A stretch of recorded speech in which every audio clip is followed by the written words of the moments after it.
All right, let's go. Hello, I'm Eowyn. I'm a student and I'm the founder of the LFSF Animation Club. So at the club, every Wednesday we come together to bring our ideas to life through exciting animation, bringing stories to the screen. So we not only do animation with animated drawings, but we also have exclusive interviews with professionals to gain inspiration from them. We've already interviewed the Pixar director, Mr. Kalash, and we also get a more humanities aspect with Mr. Siddhartha Maram, who has a PhD at UCSC. So today we're going to have this exceptional opportunity to discover more about the business aspect of animation with Mr. Gabalda, Senior Director of Editorial Licensing at Ubisoft. Thank you, Eowyn. Hi, everyone. So good to see you. Yeah. All right, so I'm here to talk about animation and how we collaborate with animation in the beautiful world of video games. And before we go through this, I know many of you were traveling, but I just want to ask how many of you have seen or heard about the Minecraft movie? Yeah, right. So this movie came out this weekend. It's the biggest launch of the global box at the global box office this year so far in 2025. It's also the #1 start for any video game-based movie. So this is a clear illustration. In this movie, you see that you have live-action character, but also a lot of animation. So it's really a full circle. We go from video games to movie with animation, and we'll see today in the presentation that there are a lot of bridges between animation and video games. But who am I to tell you about this? I'm in charge of global licensing at Ubisoft. So Ubisoft is a video game publisher, and we do a lot of games that include collaboration with entertainment IPs and animation. A few words about my profile. I've been at Ubisoft for around 16 years, and before that I've been in the video game industry, so more than 25 years in the video game industry so far, and before that I worked on different endeavors, including working on the marketing side of the Laughing Cow a long time ago. A few words about Ubisoft. It's a French publisher that has a lot of franchise, or what we call IPs, intellectual properties, that we own. So those are all Ubisoft-owned franchise. Maybe you've heard about Assassin's Creed, The Rabbids, or Just Dance, if you have some ladies here. But we also have lots of active IPs, such as Brawlhalla, For Honor, or games for more adult players, or young men enthusiasts, such as Rainbow Six Siege, for example, or Far Cry. Ubisoft is I will say only a few words about Ubisoft. We have a global team. We have studios all around the world. We have more than 18,000 employees, and it just happened that we have a subsidiary here in San Francisco where we manage business operation in North America. This is an illustration of the maybe most known animation powerhouse. Those are the little logo you see at the beginning of all those animation movies or TV shows that you watch.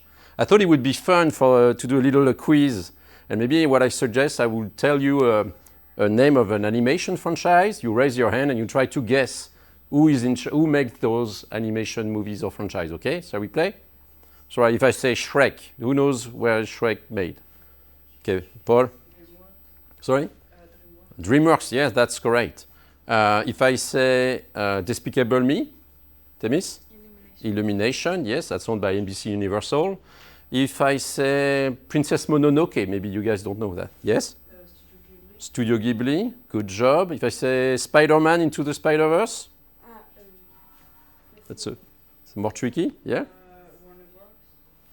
No. So Spider-Man is a Marvel IP, but Sony has the rights, so it's Sony Pictures Animation. Like, if I tell you, this is a tricky one, if I say Frozen, who makes Frozen? Disney Animation, yes. If I say Toy Story? Pixar, yes. What if I say Dragon Ball? I think it's, well, let's find out. Yes, Toei Animation, as you can see. So good job, you know your animation IPs, and you see there's a lot of them on the radar, on the board here, as you can see. One part of my job is to have and create relationship with all those studios to potentially do license games based on those IPs or do some collaboration based on those IPs. But what are we talking about animation? I thought it would be good to step back and look at the trend and why animation is so popular and so strong right now. And the best way to do this is to look at data and metrics, things that we use a lot in the world of business. So for this exercise, I'm looking at the box office, so the revenue generated in theaters in the world. And I thought it would be interesting to compare 2 different years. So let's look at something more than 10 years ago, 2014. Anybody was born in 2014 or before 2014? Yes.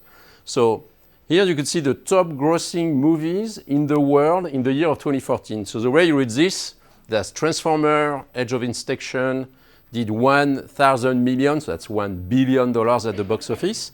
And here I illustrated which one were animation. So I'm sure you've seen How to Train Your Dragon or heard of the Lego movie, for example. So here it's interesting because you have 4 animated movies in the top 20 back in 2014. How does it look like last year? So look at last year. You see a lot more blue on top of the list. So here you have way more movies and they're ranking way higher than 2014. So 10 years later, you could see Paramount is animation in the top grossing movies of the year last year. So 4 animation movies in the top 10, Inside Out 2 doing more than $1.6 billion of revenue last year alone, and big names like Despicable Me, Moana, Kung Fu Panda in the top 10. Interesting enough, all the movies in the top, they all have a number behind them. It means they are franchise movies, right? Inside Out 2, Despicable Me 4. So Hollywood has really created franchise that live in entertainment and have multiple sequels. So that's for movie box office. But we don't watch only movies, right? We also watch TV shows. So I thought it would be cool for you to see what were the most streamed TV shows last year here in the US. So that's our friends at Nielsen who track this. And the way you read this, I don't know if you can see, those are like the top 10 most streamed movies last year in 2024. And you can see the number 1, I don't know if you guys can read. What's number 1? Moana, yes. So here again, 9 out of 10 of the most watched movie in the US on streaming platform were animation movies. Isn't it amazing? So yeah, Moana, Super Mario Bros., you recognize many of those. But we don't only watch movies, as I said, we also watch TV shows. So how does it look like for the most streamed TV shows? So here again, you might recognize some of your favorite. Here we have 4 animated TV shows in the top 10 most streamed TV shows in the US last year. And I don't know if it's come as a surprise, but the number 1 is Bluey. Anybody watch Bluey here? Yes.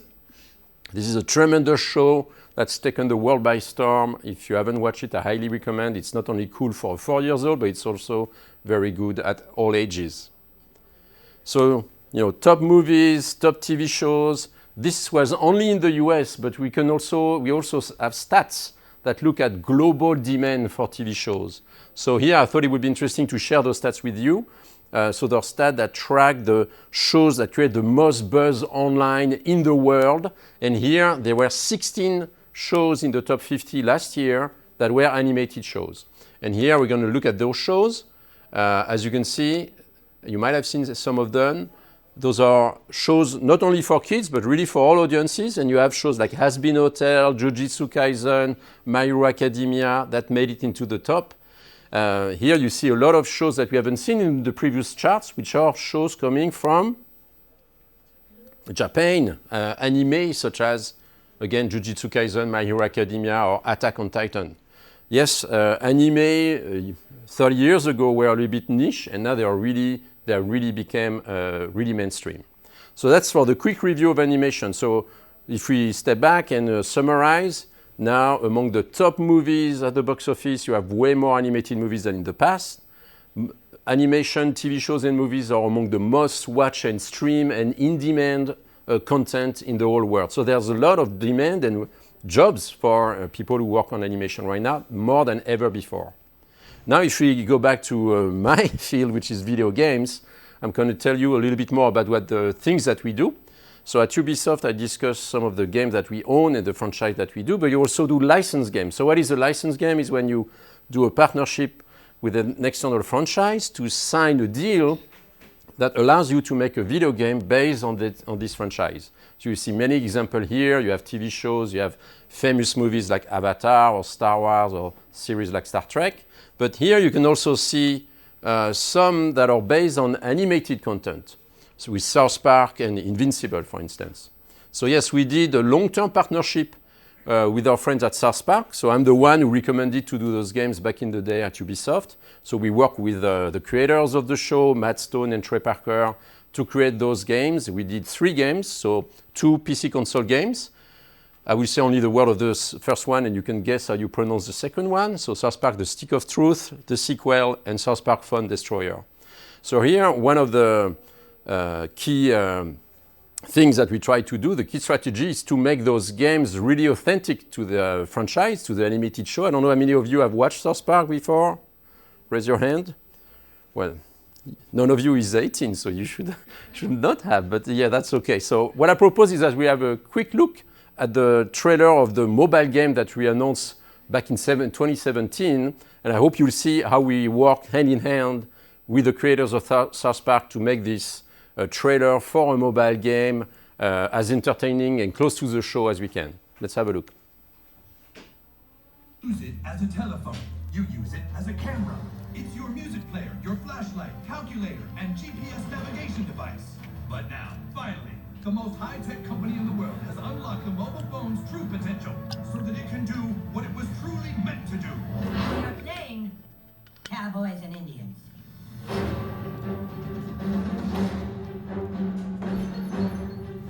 Hey, new kid, we need you to come play with us. Put on some cowboy shit and meet us outside. And bring your phone.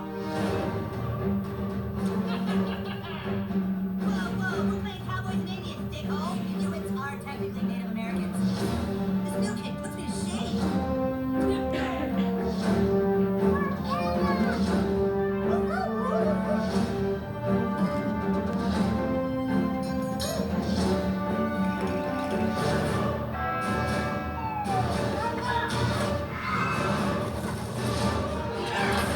Rip these guys a new asshole, new kid. Phone destroyer! All right, so of course there is some adult humor in that show, so that you could see it also in this trailer and of course in the game.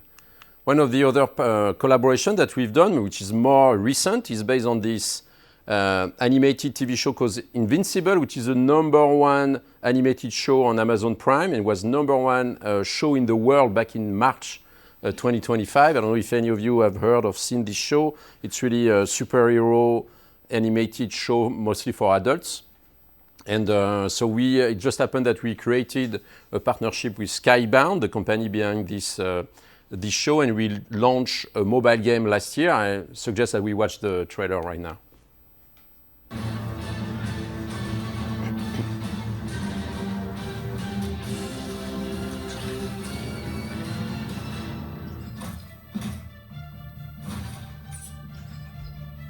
Welcome aboard, agents. Now you're here for one reason and one reason only. Ensuring the Global Defense Agency's success in putting out the dumpster fire that is this planet right now. We've been tested to our limits lately. The superpowered attacks have spiked, touching nearly every corner of the Earth. We're counting on you to recruit a team of heroes and send them wherever they're needed. Their job is to take down any and all enemies, including their own superpowered clones. Yeah, clones. It's a long story. You'll have to use that strategic brain of yours to manage and upgrade your team in order to stay ahead of the ever-increasing threats to our existence. Don't screw this up, agents. The fate of the entire globe is in your hands.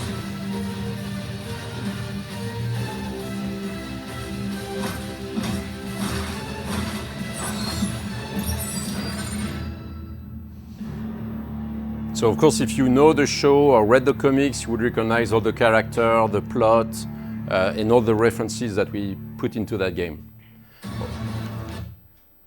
But we don't only work with animated studios or animated franchises to make games. Sometimes in the industry, we create also collaboration that we call in-game licensing integration. Has anybody of you played Fortnite before? Yes. So Fortnite is not a Ubisoft game, but this is just an illustration of what Fortnite has done throughout the year with the world of animation.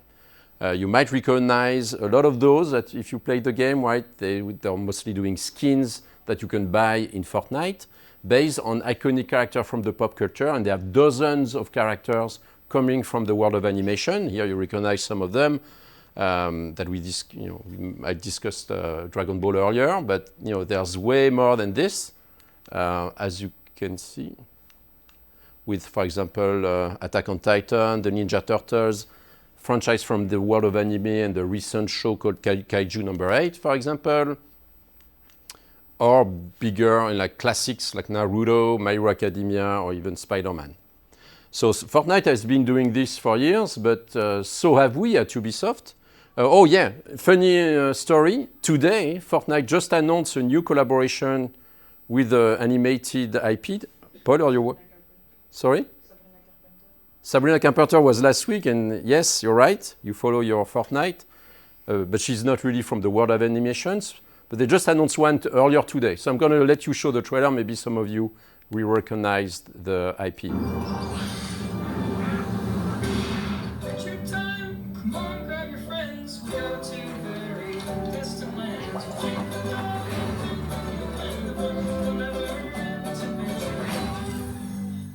Anybody watch Adventure Time?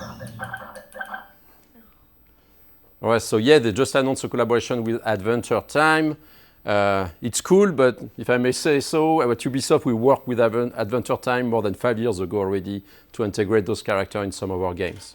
But let's talk about Ubisoft and what we do with our collaboration. We have many games that allow us to bring external characters into our games through different models. So if you play Just Dance, I think some of you have said they played Just Dance, you can see on the left a lot of collaboration that we've done with external brands that came to Just Dance. Last year, just happened that we launched a map, which is a full song and map level based on Spongebob. So here we worked with Paramount and Nickelodeon to create authentic characters. Here you recognize Spongebob and Patrick Star. To be featured in our map, and we work with an external animation studio in France to create the map. Here I'm going to show you a little bit how it looks for a few seconds. So we are in the game. If you know Just Dance, you would dance like they do on screen right now, following the movement you see at the bottom, and score points and compare your scores with your friends at the end of the map. So it's really compatible with the gameplay formula of Just Dance, and yet it's completely authentic to Spongebob, the visual world of the animation studio, of the animation franchise, and even the way the character moves is approved by the guys who created Spongebob. So you can play that in Just Dance 2025. Another game on which we've done a ton of collaboration is called Brawlhalla. If you played Super Smash Bros, that's a little bit the same type of game. It's a 2D fighting game where you can play lots of different legends. And we've done more than 80 collaborations with external franchise to bring characters inspired by those characters. You see Adventure Time over there. I think that was 5 years ago. But you could see other characters as well here, like the Ninja Turtle, Kung Fu Panda, Avatar: The Last Airbender. We not only do animation, by the way, we also work with Star Wars. You can see Darth Vader here, or characters from the pop culture, such as Tomb Raider that we discussed earlier, or even stars from WWE. But just because we just watched SpongeBob dancing, I thought it would be cool that you see the trailer of the announcement of the SpongeBob integration in Brawlhalla that we had last year.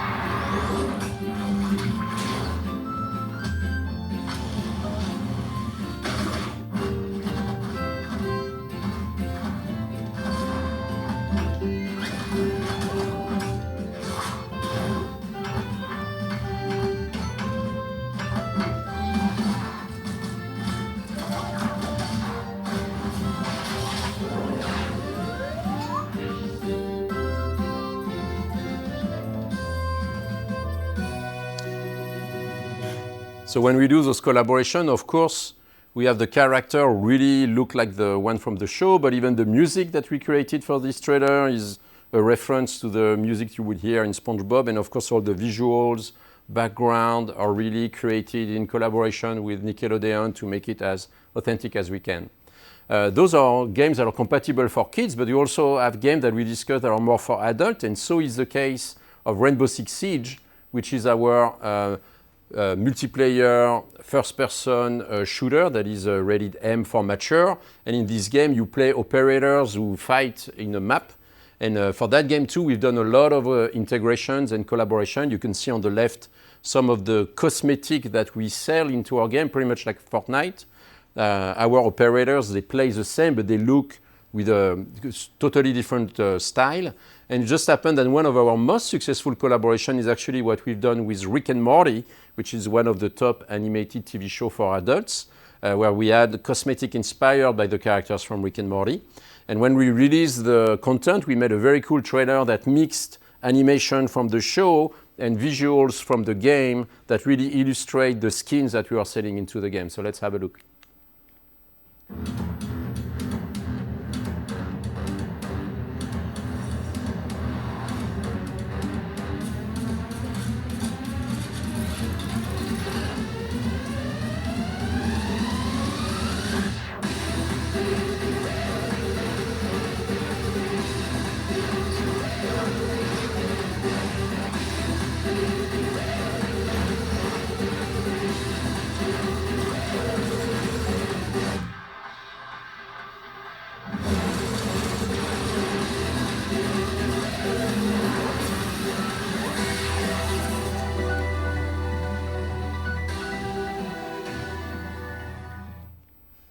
So that's Rick and Morty.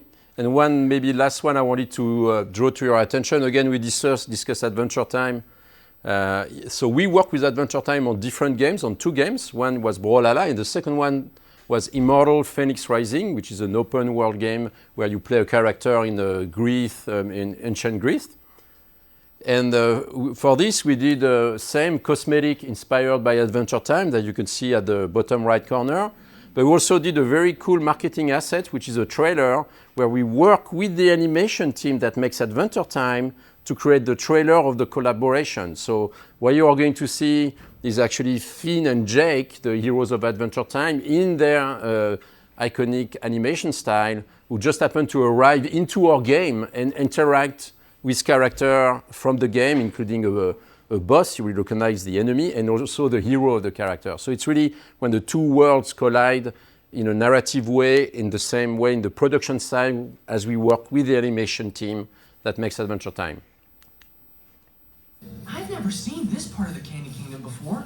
I don't think we're an ooh, Finn. Oh, oops, sorry, buddy. Didn't see you there. Oh, gross! Let's kick this dog's ugly buns. Finn and Jake style. Attack!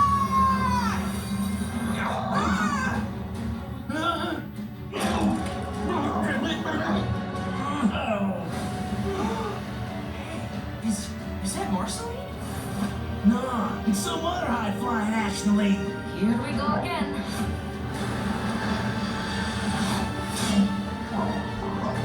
Ready for more dog breath? Hey!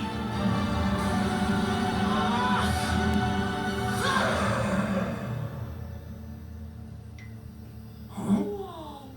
Are you a princess? Mortals.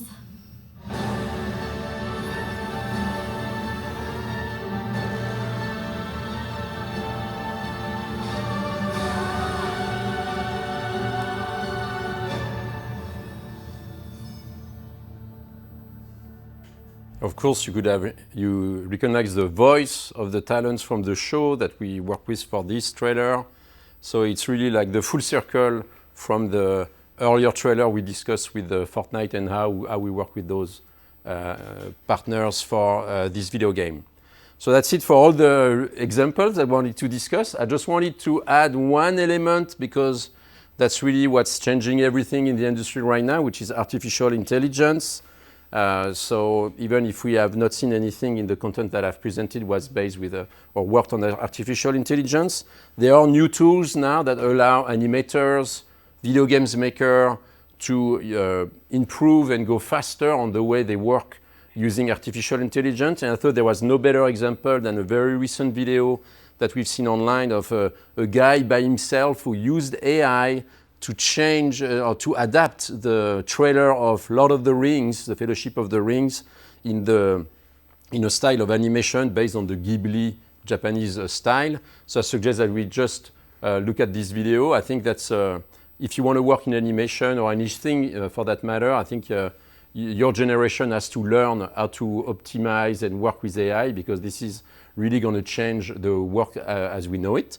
So let's have a look at how this was done for Lord of the Rings, Fellowship of the Rings, Ghibli version compared to the original one. The world has changed, and some things that should not have been forgotten were lost. But the Ring of Power has a will of its own. Evil is stirring in Whatnot. The ring is broken. Sauron needs only this ring to cover all the lands of darkness. What must I do? The ring must be destroyed. Cast it back into the fires of Mount Doom. I know what answer. They're coming. They will find the ring and kill the one who carries it. You have my sword. My bow. And my axe. Carry the fate of his own little one. This task was appointed to you, and if you do not find a way, no one will. Let us hope that our presence may go unnoticed.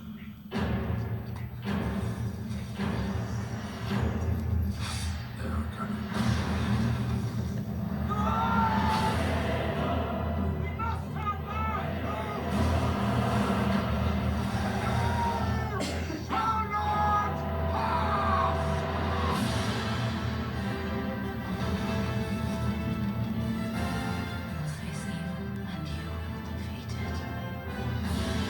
Even the smallest person can change the course of the future. I'm glad you're with me.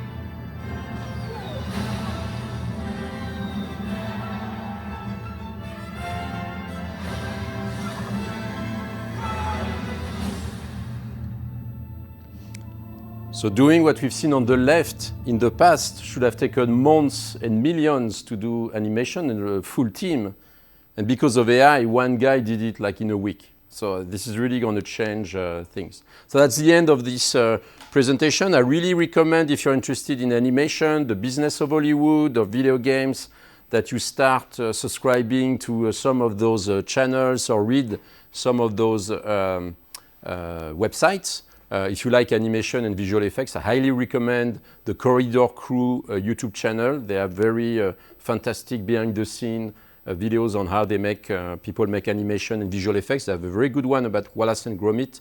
We didn't discuss stop-motion animation, but I think that would be a great resource for anybody who is animation enthusiast. I hope you've seen today that there are strong bridges between animation and the world of video game, and there's never been more demand for animated content in the world of entertainment as we have today. So there's really a lot of opportunities, I think, to consider the career or in business or animation and production for that type of content. So thanks so much for your attention. If you have any question, now is the time.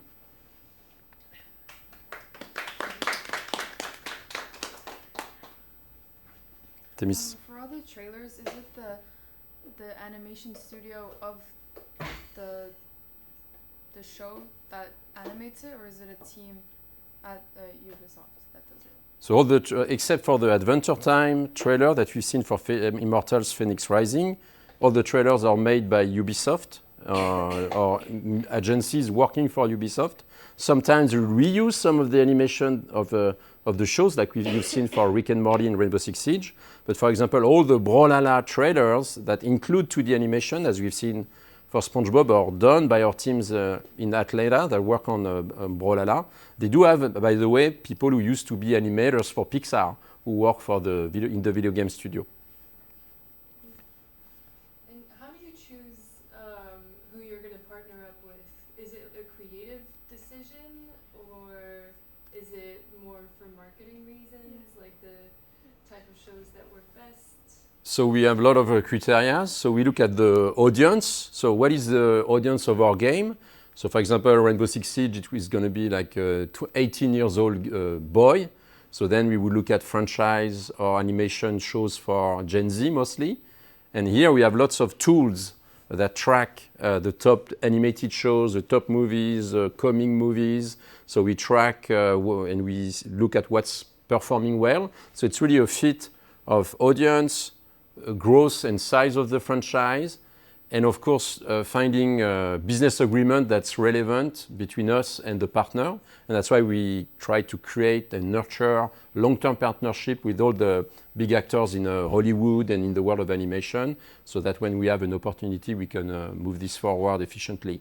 But yeah, it's both a creative and a data-driven decision for any of those collaborations.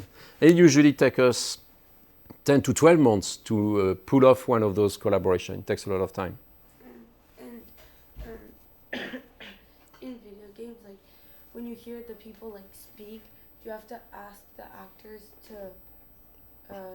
like record like a speech voice.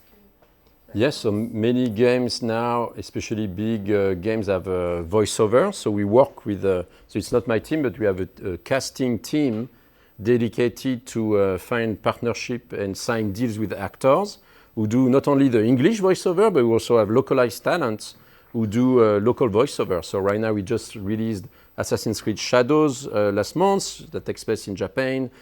There are maybe like 80 hours plus of recording that are translated in multiple languages. So we also work with talents as well. So Fenyx Rising is Ubisoft? Sorry? Is it Fenyx Rising, the game? Yes. I think it's from Ubisoft. Yes. Yeah, you gotta make more of those. It's a really good one. Oh, I'm glad you liked it. Just finished playing it actually. Oh yeah. Unfortunately, it didn't really reach the success we were hoping for. And the resources have been affected to work on the Assassin's Creed game. So the people who did Immortal Fenyx Rising, actually, many of them worked on Assassin's Creed Shadows that just released. But I'm glad you liked it. It's a very good game. And once like you've finished a project, and let's say you want to add more, is it like do you like give your game to somebody else who's going to continue the project? You mean for content that comes in the game after launch? Yeah, I guess if you guys want to like add like new spaces or new, I don't know. Yes, so some games are one story and they are finished, but this is more of the old model. So now most of our big games, they have expansions or new stories or updates. So that's what we call live games. For example, Rainbow Six Siege we discussed is 10 years old now, and we always have new content. So when we have a big player base, you will see content supporting the game for multiple years. For Assassin's Creed Shadows, again, that just released, we are going to announce even more content coming to the game. So you have different ways of playing that content or acquiring that content through season pass, purchasable content, or sometimes free updates as well. But so your team is... Yeah, we work on the on both, right? In Rainbow Six Siege, at the start, there's some features and Splinter Cell. Is it? It's just a small operation. Operator. Is it normal?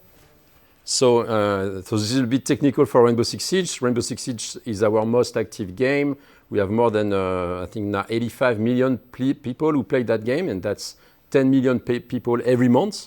And in this game, you can play as an operator, which is a hero. And we have original operators that we created for the game. And there is one, indeed, called Sam Fisher from the Splinter Cell franchise that is also part of the list of operators. But here it's a particular scenario because Sam Fisher and Splinter Cell is also a franchise that is owned by Ubisoft.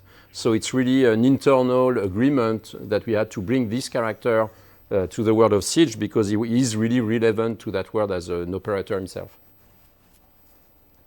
Yeah, so people and gamers, they like to recognize characters that might be from different worlds or video games, because games have become more of a hobby. You know, when you play the same games every week, it's okay if you go outside the lore of the game and if you do sometimes references to external franchise or silly events like April Fool's Day or Halloween event, for example. So people are really more open to have fun even outside of the sometimes very serious lore of any game.